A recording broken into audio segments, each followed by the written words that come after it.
For today's workout mga kabakal, bicep workout lang tayo mga kabakal. Tatlong exercise lang yung titirahin natin ito mga kabakal, pero ascending tayo.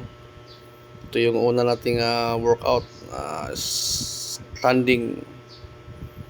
Simula tayo sa 10 pounds, tapos next natin 15 pounds. Walang pahinga yan mga kabakal. Pero 8 trips lang bawat program yan. Yan, 15. Tapos next natin pangatlo 20 pounds.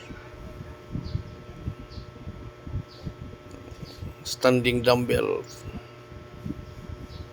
Ascending. Yan. Last natin 25 pounds. Solid ito mga kabakal. Ginawa ko ito mga kabakal 3 sit. 3 sit, 8 trips bawat isa. Hirap na hirap mga kabakal, no? Kasi ascending yun, putok agad yung bicep ng mga kabakal. Tapos next natin mga kabakal, incline dumbbell, standings.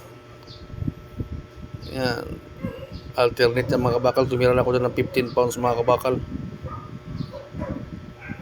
Standing incline dumbbell, tatlong exercise lang yung mga kabakal, pero ramdam mo agad yung pagod ng kasi walang pahinga yan mga kabakal. Tuloy-tuloy yan. Hindi ako yan yung turo ng ating Master X Dilyaba. Tatlong exercise lang pero tuloy-tuloy. Putok agad yung bicep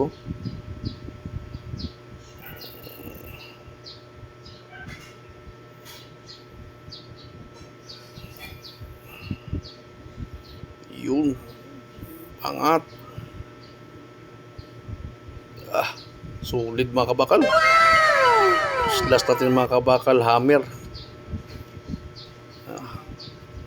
20 pounds lang tinira ko din mga kabakal. Wala aling bilang yan mga kabakal. Failure din yan.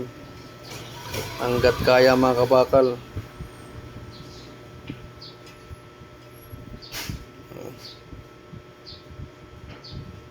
Solid yung gama mga kabakal. Talagang kita mo yung bicep. Tatlong exercise lang pero sakol na sakol.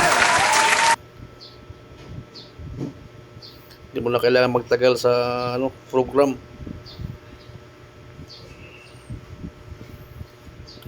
Okay, thank you for watching mga kabakal.